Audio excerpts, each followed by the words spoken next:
Hey everyone, it's 12:15. It's Wednesday. You know what that means. This is Rick Bosley, the Orlando Homeowners Show, and I promise we've got a treat for you. This is a guy who I've looked up to for many years. He and his partner have built a real estate empire. When I say real estate empire, if you're an agent, I want you to listen up because he built a team that closed nearly 300 homes last year. If you're not an agent yet, you're a homeowner or an investor and would like to build an investment portfolio, they've got 85 doors from multiplexes, duplexes, apartment complexes, single family homes. He's going to tell you his journey of how he did it. Stay tuned. Thanks for joining us today.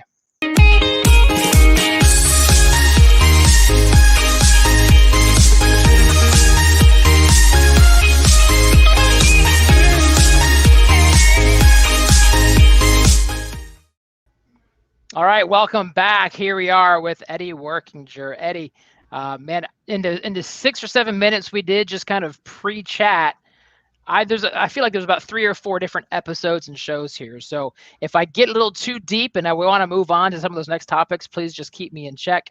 And maybe if your schedule allows it, we'll have you back in a couple months just to talk about that next level stuff. So I want to chat with you real quick because you've been currently, share me about your team. What do you have right now in this moment when we talk about your real estate empire, from sales to commercial to flips to holds?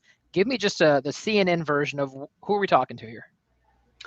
Great, Rick. I appreciate you having me on. I'm honored to be here. So as far as the brokerage, the team, we have 3 full-time admin and 4 full-time VAs that work from the Philippines. Mm-hmm. And we have a full-time courier as well that takes our signs and lock boxes out. And we have 8 real estate agents on the team, not including John and I. And I took my last listing last month. So I've been doing this 16 years, and we have several amazing listing specialists on our team now. So they're able to take over and do that. So I've been focusing on getting our accounting department really efficient and more of a CEO role, as well as helping with the investment arm of our business. Perfect, which is where we're going to spend most of our time here, but I think that's great to hear of going. You've got about 16 people who are doing last year 290 units. Half of them are sales, half of them are admin. If you're listening and he said VA, that's a virtual assistant. It's someone who is working in the admin side. However, they are remote. So in this world, especially with pandemic and what we're doing right here with StreamYard and Zoom, VAs are becoming more and more relevant. So if you have questions about VAs, just chat it in the box or wherever you're seeing this. Put in the comments so we can give you help there. You had mentioned you've gone from practitioner, listing agent, now to CEO, running the business, and really with that shifting a lot of your focus to the investment side of it, right? Which is where we're going to spend a lot of our time. You've got 85 doors. Now, when we say doors, if you're listening, you say, what does doors mean? Well, that's just anytime it's a separate lease, right? It's a separate address, a separate. So one of those, or 30 of those, is an apartment complex, which I think is an amazing conversation of how to get in there. 3 are duplexes and 49 are single family homes. That's right. Your first investment, 2002 Atlanta. Take me back to that setting of where you were at in your life, where you thought you were going, and that defining moment conversation you and your wife had. Yep. I had graduated from Georgia Tech and then got married in 2002 to my wife, moved back to Atlanta, and started grad school to start the PhD program to become a biomedical engineer. Went the first quarter and I was gone a lot from being home. I was studying a lot, and I came home one day and my wife asked me, do you want to go to school for 4 more years so that someone can tell us when we can go on vacation? So I thought about that really hard, and she had ordered a Carleton Sheets real estate program off of TV, and we were both studying it and listening to the cassettes at the time. Yeah. And so we decided to join the local RIA, which is the Real Estate Investors Association in Atlanta. It's the largest one in the nation, the Georgia RIA. And we started taking classes and doing boot camps, and that's how we got started. We bought our first house in 2002, and it was a flip. We bought it from a gentleman we met at the RIA who was a wholesaler, and it needed a massive amount of work. And then our second one was a house built in 1905 in Grant Park, downtown Atlanta, and that one was also both very big learning lessons. So, well, take me back to that. Decide to join RIA and become a realtor in your mindset.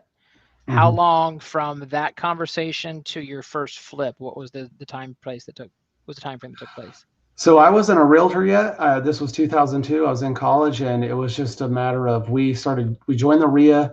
I would say we bought our first property in 3 to 4 months after going and taking classes and doing boot camps. So pretty quickly there, and you said you learned some things. So let us learn from your mistakes. That if you, Eddie, 2021, could have talked to you 19 years ago, what advice would you have given yourself that other people can learn from? Well, I think that would have spent more time analyzing property, and I would have spent time, maybe following another investor around and watching them make offers and looking at their numbers and looking at the sheets that they use to analyze the properties and figuring out the truth around the fact that it always costs you more than you think it's going to cost for renovations. It always takes longer than you think it's going to take.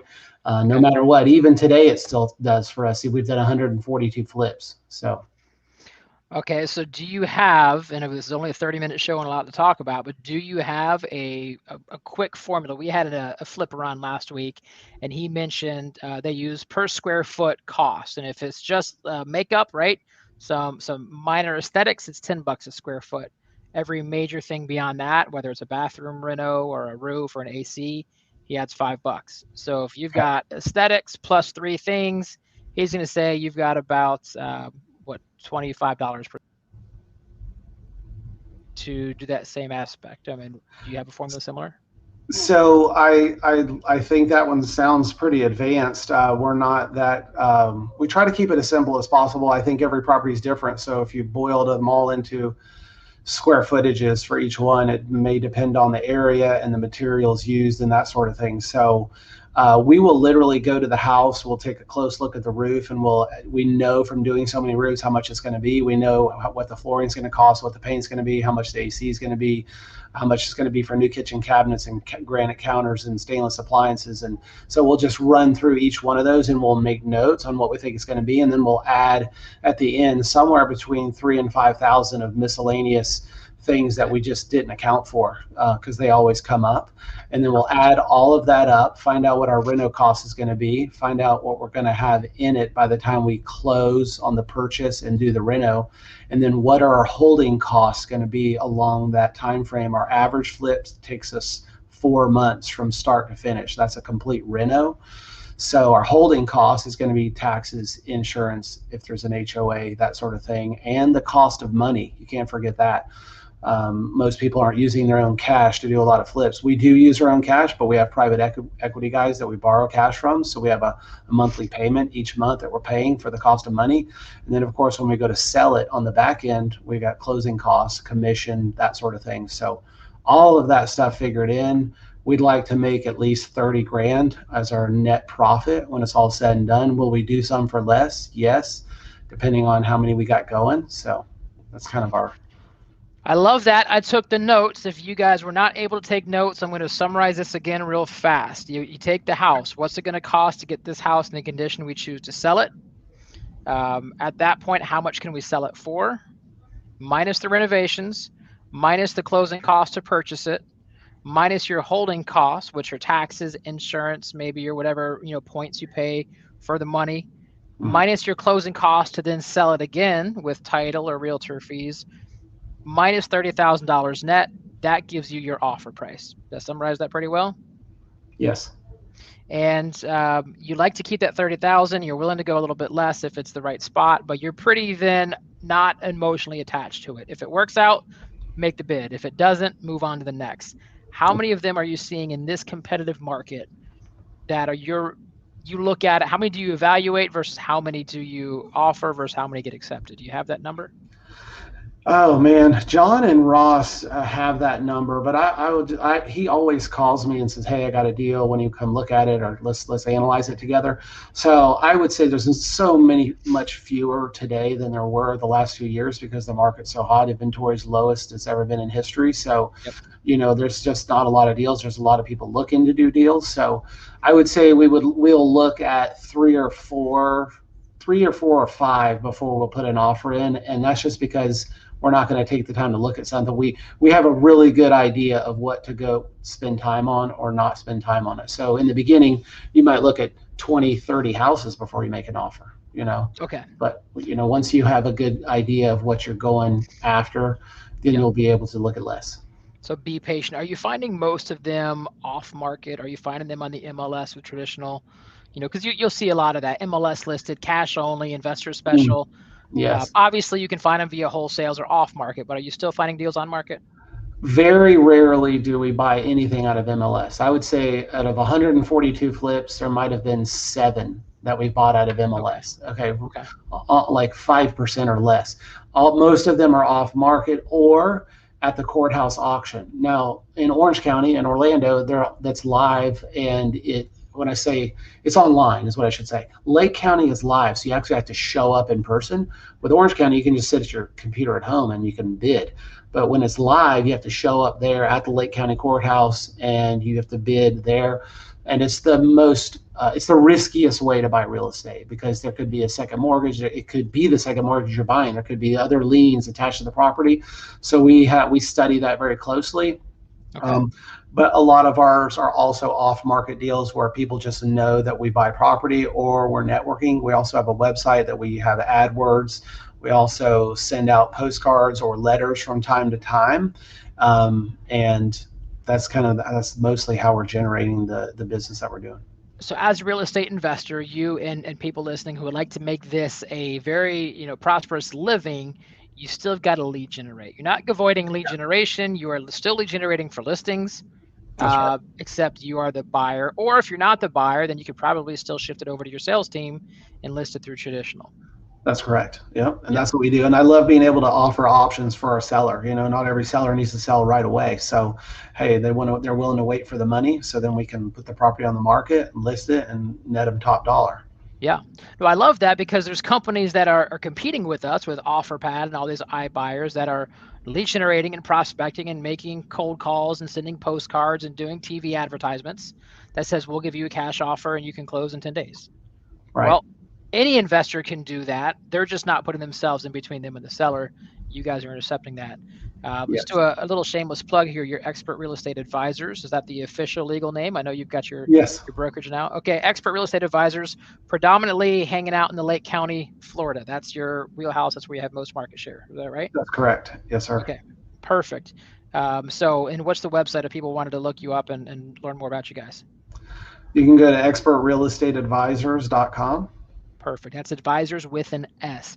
All right, let's keep moving on because you've got something pretty exciting coming up that's got its own story. And now we're taking you, consumer listener, from let's flip a house, let's buy a rental, to let's think really big. And I think you said last year you're on your way to a convention. You drove by and saw a listing panel of 200 plus acres for sale and an auction happening. Talk us through that story of how you acquired that property. So we have several private equity guys, which is super important to do a lot of deals because you're going to run out of money at some point. And this private equity person is a farmer in Illinois. And I had done a deal with him where we bought 11 houses. It was during the downturn. And I just called as an agent to do BPOs on these 11 properties that were all being BPO is broker priced opinion. Essentially, it's where a CMA, a comparative market analysis, meets in the middle between an appraisal. So it's the bank's opinion. They hire a broker. I just like to give some jargon for some of the listeners out there. Go ahead, keep going. Absolutely. So I went and looked at all these properties to do these broker price opinions, and then decided, hey, this is going to be a good deal if I can go ahead and just buy all these properties and flip them. So John, who was not my business partner at the time, but in the same office with me at the small boutique brokerage we were working, he said, hey, you should do that deal with Art. And so we got a hold of our private equity guy, Art, and we ended up buying all 11 houses for $832,000. It was right around 75 grand a house, and we flipped all 11 of them. And the total profit was about 280,000 on all 11 deals put together. And we wish we had saved all those properties, obviously, and kept them. All of them are now worth over 200 grand, somewhere around 215, 220. So which we're going to visit that mindset here after this story. So keep going. Yeah. So that deal with Art gave me the relationship basis with Art. And then John happened to be driving by this auction sign on the 210 acres and called it. And we ended up having one of the agents on our team put the offer in at the auction because it was live at the property in front of the sign while we were leaving to go to an event for real estate. And he called us and said he had won the auction at $1,050,000. So I was kind of freaking out because I didn't spend a lot of time analyzing this. John had done it, and I was like, "Hey, man, did you even tell Art that we were going to buy this property?" So we ended up buying it, and it took us a year and a half, and we flipped it to a developer who paid $2,050,000. So the total profit was 800. We split that 50-50 with Art, so we ended up getting 400, and that was really the seed money for us. And that was in 2015 that helped us begin our true flipping and holding career. So Art, you used him as partner more than private money because he got a split in the profits. That's right. So in the beginning, that's a great question. In the beginning, we gave up a bunch of profit to several private equity guys. We gave up 50% of all the profit. They just did the money and we did everything else. And as we started growing our portfolio and getting smarter and getting more money, we stopped doing that. And now we only pay our private equity guys an interest rate. Yep. So points up front and then interest, usually interest only if it's a flip. And so when you need to buy a property that's cash, private money is great because they don't have the red tape that the banks have. You can get in there, you're paying interest only. That's part of those holding costs, right? That interest only is your holding costs. That's in correct. 120 days when you sell it, you've got your profit, you pay off the principal and you're out of it and you just rinse and repeat. That's right. So where does somebody go to find a private money? And we're going to talk with John in 2 weeks. So don't go too deep here because I'm going to chat with John more about this. But if someone said I need private money, yes, they can go call their Uncle Larry or their rich relative. But outside of that, is there a place someone could start or where you'd recommend to start looking for private money? That's everybody asks that question because everybody wants to know how can I get into this game. And I highly recommend your local Real Estate Investors Association. Go to the Orlando RIA, go to the CFRI, Central Florida Real Estate Investors Association. Get to know there's a lot of private equity guys there, and it's really all about the numbers. They're going to look at the numbers, but you have to start somewhere and you have to start doing some deals, but you need to be able to demonstrate competence. And I think that if you're in real estate, let's say you have a license and you're selling houses, if you study the inventory and you study what's going on and you're doing transactions for buyers and sellers, you're going to recognize values very quickly over time. And then the more competent you become in that arena, then you can start approaching these people that you may already know that have money and say, hey, I've been doing this for this long. I got this. And the most important thing, in my opinion, is partner with somebody who's been doing it a long time. Like we've been flipping property for a long time, but we haven't been developing. And we recently bought a property to develop a commerce park of metal buildings. Well, we're just not going to do it on our own, even though the profit seemingly would be more advantageous for us. We found a guy who's been in development for 30 years, and he's partnering with us, and we're doing the deal 50-50 because what we're going to learn through the transaction is the most important part of it. Well, I love that because you're partnering not because you need help financially. It's you're partnering because you've already learned the mistakes that have already cost you millions. And if I can go piggyback on you, it's going to save you, Eddie and John, from making those same mistakes. Arguably, you might be willing to, especially if you're a new investor, just to almost shadow, partner and do everything and take zero profits just to learn from somebody. That would still be the feed a fish versus man a fish mentality, right? Absolutely. So if you're listening out there, you might be one of two people. You might be the person who wants to use your money to invest, to either get some points or interest only or 50-50 like Art did. Or you're the guy or gal who wants to be the investor and you need private money. Either way, if that's you, go ahead and reply, go ahead and comment here or reach out to Eddie or myself and we can play matchmaker because we probably know somebody on the other side. Sure. You touched a little bit on your development. So this is going to be a warehouse commerce, adding an additional 52 units, and that'll bring your total doors up to about 137. That's correct. And I imagine that's going to scale pretty quickly now that you're leaving the listing side. And, in the One Thing book, we learned about geometric progression, right? The dominoes of when you can start stacking it. Do you have a 5-year plan, or what does the end game look like for you? Have you written that out on a vision map? I have. I've got a 3-year plan, and it looks like a I call it My Future Self, and it's laminated. Looks like this. I love it. And I got that from Adam Hergenrother, and currently I'm reading several Dr. Benjamin Hardy books. The one I'm in right now is Personality is a Permanent, talks a lot about your future self. And so interesting that you asked that, because it's your future self that drives all of our behaviors, our current behaviors. So I've written that out, and the end game for me is 500 units is a number that we talk a lot about, and another number we talk about is 100 grand a month net per John and me. So 200 grand net per month total passive income coming from our investments. And it doesn't have to be any specific number, but it has to be a big number, because at the end of the day, you can keep asking yourself, so, hey, why did you work out this morning? And you might say, well, because I want to get my heart rate up. Well, okay, well, why do you want to get your heart rate up? It's, well, because I want to be healthy and live a long time. Okay, well, why do you want to live a long time? So it just keeps going. At the end of the day, for me, it's, I want to be able to stand before my creator and tell him I used all of the talents that he gave me to make the biggest impact for his glory. And so for me, that means that I've recognized that we have massive opportunity all around us where we live. And I feel like he's given me the ability to go into the marketplace and use my talents to multiply what I have, and then use that to help other people. So we're passionate about clean water and human trafficking.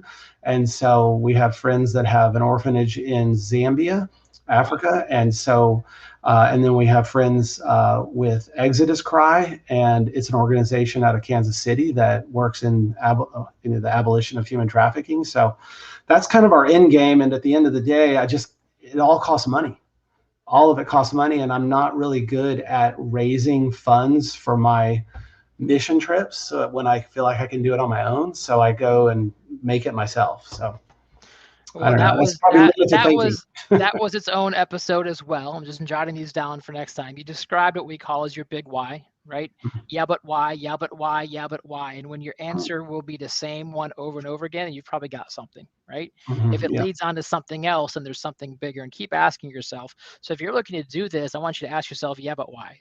Yeah, but why did you drop out of Georgia Tech PhD school to go do it? Well, for vacations and a little bit of flexibility and freedom.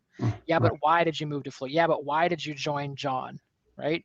So as you're doing this, I want you to listen, and I'm not talking to you now, I'm talking to the audience, of going, what's the point? Because if you don't have a greater purpose, then it's got a very short-term goal.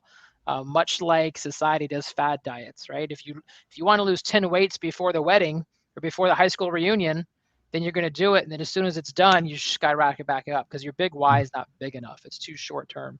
So I love that 500 units. And that's probably a number that came from 100,000 per month per net for each of you guys. And then that allows you to go fulfill your life's mission, which is clean water and human trafficking. Yes. I love that. Love that. All right. So you have a coach. You've had a coach. We've had an episode on the podcast, at least about 4 episodes ago. I recently became a MAPS coach myself, Eddie. So talking about the importance of coaching. And you had another shift with your coach, Gene Rivers, back in 2016. Talk to me about that. Yeah, we were flipping property mostly then, as well as being a real estate agent, but we weren't holding. And Gene just kept saying, hey guys, I know you're having fun flipping property, but you're paying half that money back to the IRS. So wealth is in holding. And so we just kind of listened to what he had to say, and we knew it, but it was just kind of the way he put it. He had shared with us the examples of his holdings and how he was using those funds to do things to make memories with his family. And I remember him telling us he was buying tickets to go see, what's the big play on Broadway? Anyway, Hamilton. It was Hamilton. Yes, he was there. It was $2,300 a seat. And he had bought it for his whole family, and they were going to see it. And he was standing out in the middle of the street in New York City talking to us. And so we could hear everything, we could feel it. And it was just the way he put it that made me realize, hey, like, I'm not in this to make cash. I'm in it for wealth. And wealth does come in holding assets and having assets that pay you income when you're sleeping or when you're awake. And so we really just started buying a few that year, and then the next year we bought about 10 or 12, and then the next year we bought 14 or 15, and just kept holding them. And those create bigger problems, right, of refinancing with big firms. We did a 24 property refinance in September of 19, and then we just did a 16 property refinance in November last year. So that was the shift that we made due to Gene Rivers. And the funnest part of that was being able to text Gene later, a couple years in, say, hey, Gene, this is how many properties we hold now, and it was because of you. And so that's really fun. So investment coaching was a strong ROI for you. We'll say that. Oh, yeah, definitely.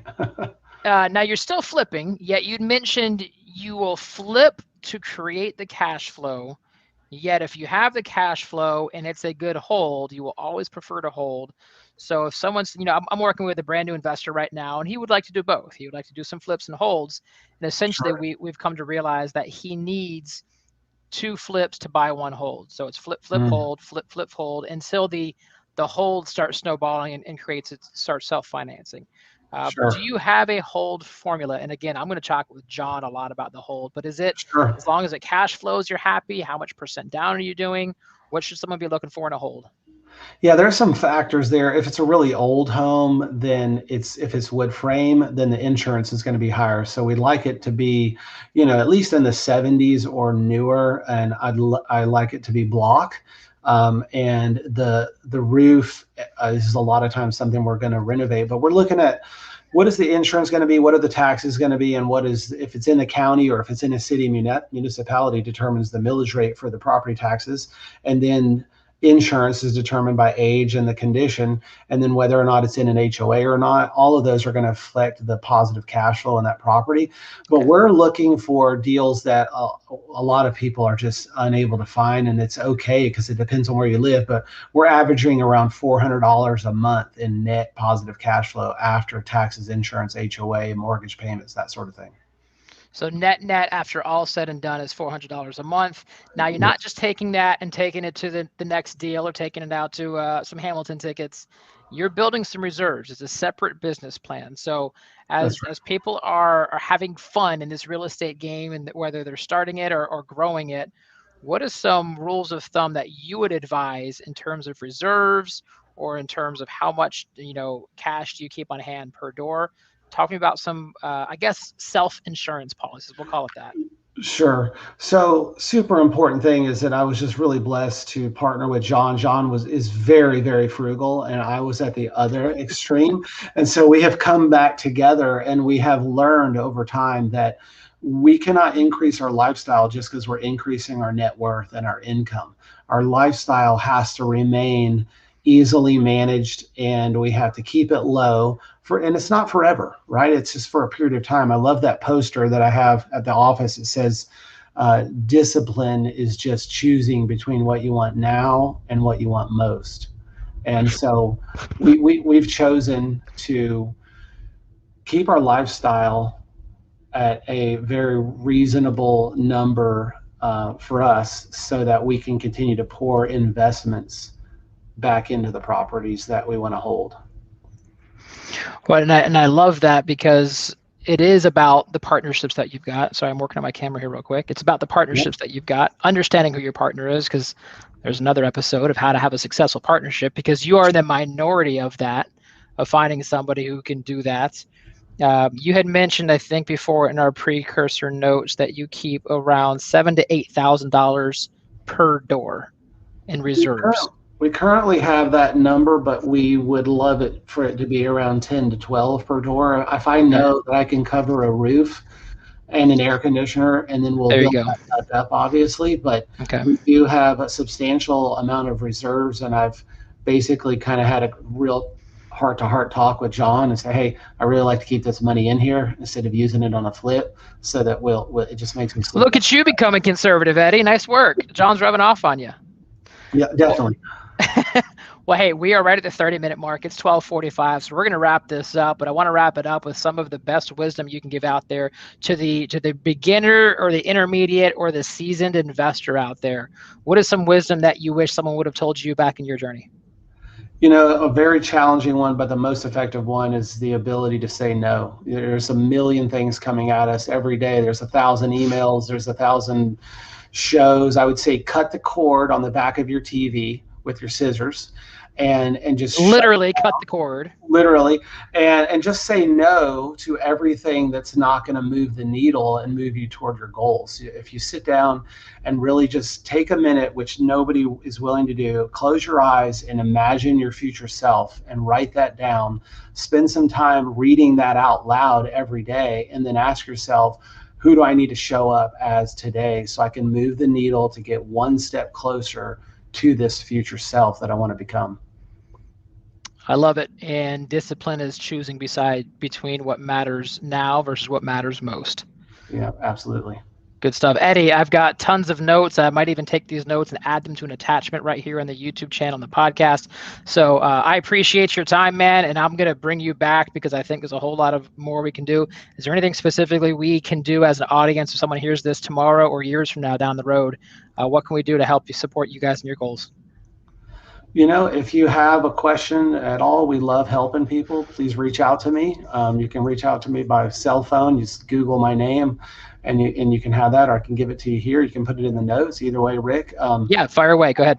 Yeah, 352-217-1073. Send me a text. I'm happy to reach out and chat with you a little bit about whatever you're going through right now to get from one level to the next one. There's a Keller Williams concept called E to P, and we're constantly hitting ceilings and sometimes those ceilings are subtle and we don't really feel them as being hard, and we're just not getting what we want, and as far as getting to the level we want to, and then you need to talk to somebody else and get a different perspective so they can help you see and ask you some great questions. So good stuff. Well, Eddie, it's been my absolute pleasure. Thanks so much for jumping on there. And everyone, thank you for joining us again. Every Wednesday, we're going to be doing this Orlando Homeowner Show. So make sure you join us. If you have already subscribed to us, fantastic. If not, do so right now. You'll be notified. And until next time, we'll see you then. Thanks so much.